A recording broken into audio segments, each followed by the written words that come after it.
Everybody, welcome back to the T Logan. Newest subscribers, I see Donna Dowdy there. I see Nibby, Iona. Hey, welcome. I want to give you guys a few tips on what to do when your friend is grieving or a family member is grieving. This is important because who really teaches us this? We don't know what the etiquette is when you have grief or loss in the family. You just do the best that you can. Remember, there was a lot of food at the house.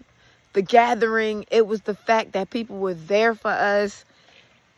And most of them, it wasn't like a fellowship. It was just silence, tears, and just being there to show the support. And so I do want to say that God is a gentleman. God himself is a gentleman. That grief is hard. He knows, okay, you know what? Let me touch multiple people. Let me just touch everyone simultaneously and just reach down and bless this family that's grieving. So I want to give you a few tips on what you can do the next time someone in your family or your friends grieve. The first tip is, because let me tell you what God did. We needed to kind of figure out where we were going to stay, because we also I had an engagement that I had to sing at. So it was more like, okay, we need to be there Friday as opposed to Saturday, driving straight from my house like 3.5 hours away. You want to be at the event on time. And the funeral was Sunday. So make sure that you have the right friends in your circle and community. Build your community, not because you need something from them, but because in times like this and needs, and this is what the church family is for, because this is the time that everyone comes together and they start helping you, and helping helps. So here's what happened in my community. One of my friends said, oh no, you have to be down there Friday. You can't wait until Saturday. I have a big family. You want to be on time. And then the singing event, I had to be on time. You know what I mean? It was a gig. So it's more like you just got to be there. So they was like, you got to go. They paid for the Airbnb from Friday until Monday morning. And I know I was a nuisance during that time, because I'm looking at like, okay, if this was my funds, how would I want my funds to be expended? And so I'm trying to look for the best deal. And then it was like, God, where do you want me to go? And he still gave me the desires of my heart. And we had a wonderful time, the best sleep I've ever had. Then someone put us in an Airbnb, which was a total blessing. So I'm not saying that you have to put somebody up in an Airbnb, but it's the thought that counts. When my grandfather had passed that last week, I just was worried about my mother. Like, I just don't want my mother, because it was her father that passed, to have to worry about how is she going to cook, right? So I'm just thinking like, oh my gosh, as long as my mother has something to eat, then that's cool. And me being a chef, I didn't even feel like eating. Cooking. It was just, my husband didn't feel like cooking. Like, none of us felt like putting anything together. I had asked someone, hey, can you cook? Can you please cook? Because I know she can cook. Oh my gosh. She can put her foot in anything and turn that thing into something. So anyway, she made us, a meal that meal like stretched for my large family. And it was a blessing. It was like an entree and 2 sides, if anything. I know everybody can't cook, but then you have a meal train. So you can always put a meal train together for someone. If they like a specific restaurant, like Chipotle, okay, you can have people put money towards Chipotle, and then you can get catering for Chipotle. I know some of us who are vegetarian or vegan, it's a bit difficult because everybody can't cook vegan or vegetarian, but you can always look for somebody in the area that caters to that, you know what I mean, and just see some of the options that they like. It was scarce. Like, most of the vegetarian places that we would eat at in Maryland were closed down. Everybody can't really cook, and then nobody is available, and it's just stressful. So 2, alleviate the stress. And then 3, what happened? I had a friend who just wanted to come and be at the funeral. Sometimes you may not always see your friends right now, but they come up and they show up when necessary, and it really means a lot. So what we try to do is we try to make life convenient for the person who is grieving, and we want to make sure that they're being taken care of. there was another thought process that I had. Let me think here. Check it out. And even in the midst of me having to grieve, I had a client that I had to cook for. Now, my client was like, no, don't worry about it. But for me, I'm like, yeah, I still have to push through it. And I don't recommend that because the food is not going to turn out as great as you would want it to when you're grieving, especially when you can't, focus. If you're crying, if you're sad, I would recommend take off for like 2 weeks so you can get in the right headspace. Even this morning, I'm just sad. We're trying to, have worship, with the family. And I was just no good this morning. And so sometimes you just got to take a break, decompress. You have a timeshare, maybe you don't have the money to put somebody up in an Airbnb, but maybe you can offer your timeshare if you want to be a blessing that way. I've also had certain people give cards.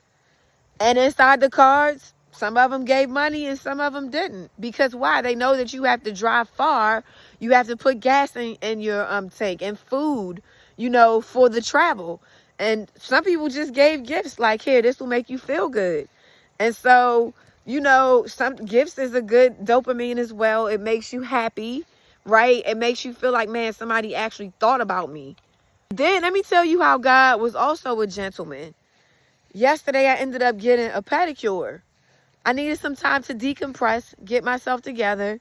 And of course, somebody blessed me to do that. And even though I didn't want to, they gave me the works. I mean, like the wax and the this. And I'm thinking, this is not a basic pedicure. And so I really appreciate my people who do my eyebrows and my nails. If I get them done, not my nails because I cook. But I appreciate them because the person that was doing my feet tried to overcharge me, but I feel like the guy knew that I was grieving. And even if he didn't, I was just like, God, why would you have me sit here for an hour and a half? I do not have that type of time. My husband got all the children, dinner at a certain time. I try to be regimented when I can. But guess what? The guy said, you know what is it that you want to pay? I said, I came here to pay for this and not that. What do you think is fair? And I wasn't indignant. I pulled him to the side, right? And he said, give it to her for what it was. And so I respect you for that. I know you're going to look at my videos. Thank you so much. Because I'm not one to take advantage of anyone. You reap what you sow. You reap what you sow. And that's the other thing that I wanted to tell you. When you look out for other people, mind you, I'm trying to look out for my friend to get her healing. And in the midst of me grieving, I'm still trying to look out for my friend to make sure. And we're almost there, guys. We're almost there. We are shy of like $1,300, right? $1,600. And we're at the point where the lifestyle center will receive the money. The money will not go in my account or the person lead that we are doing the fundraiser for. But I want to say, even during your grief, when you sow into other people, it is such a blessing.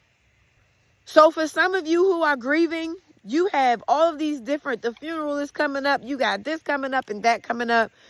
I still had to minister. And it was the hardest thing to do when the funeral was the next day. But being able to minister to other people and talk to other people and talk about God and just sing, I see why David was called upon when Saul was perplexed. Because ministers of music, you have such a big task. And it's like God is like infusing all the talents that you have on the other people. And it's something about that talent that helps out. It just helps other people when they're grieving and going through it. And it does something for yourself as well. So these are just some of the things that I think is helpful when people are grieving. Even if you can't cook, go to a restaurant, go to a store, bring something. Don't come empty-handed. That's what makes out to me for a good friend. But see, everybody is not a giver like I am, and you can't force people to give. But what you can do is force people to think and think outside of the box. And one last thing I wanted to say. This is why you also need to, so the church that helped with my grandfather's burial, they had a care and comfort committee. What a blessing. I mean, they were just so hospitable, and they took care of most of the program. And when you needed tissues, they were there, water, this, that. I mean, they just really ran the show. So shout out to you guys at Breath of Life for just taking care of the family. Thank you so much. You know, you guys were there in our time of need. Very helpful. It's helpful when, and I know that they do meal trains and they really help people when they are grieving, because you can't think of all of these things. And they kind of are like the assistant that you've never had when it comes to doing, you know, the planning part. And it's so good because you can't think straight. I was so discombobulated last week, and this wasn't my father, this was my grandfather. But he was a father figure to me because we spent a lot of time together. And, you know, my heart goes out to all of you who have lost a grandparent recently. I've seen it on Facebook. A lot of people are losing loved ones, grandparent, you know, aunts, uncles, parents. My heart is with you all. My prayers are with you guys. It's hard. You know, death is hard. It really is. Grief is just rough. And so my prayer is that we all will learn to move and press towards each other and to be a helping hand. And you're not doing this because you reap, you know, you're trying to sow what you've already reaped. No, the Bible says in Galatians 6:7, be not deceived, God is not mocked. For whatsoever a man soweth, that shall he also reap. And the thing too is that when you sow into people, people will sow into you, especially during your time of grief. So thank you for all of my friends who have reached out to us, who have sowed into us, who have wanted to take us out to eat, who just wanted to be a helping hand. It was very helpful. It doesn't go unnoticed. And I just hope that, you know, and that's why being in fellowship with a church is important, because then you have your church family who comes together and they just help you. And even if it's not people in the church, you have your friends, your circle of friends who will help you. Well, guys, I hope this was a great talk. I know it's 12 minutes long, but it's very important. It's important to me. And I don't know. I just hope this helps. Have a good one.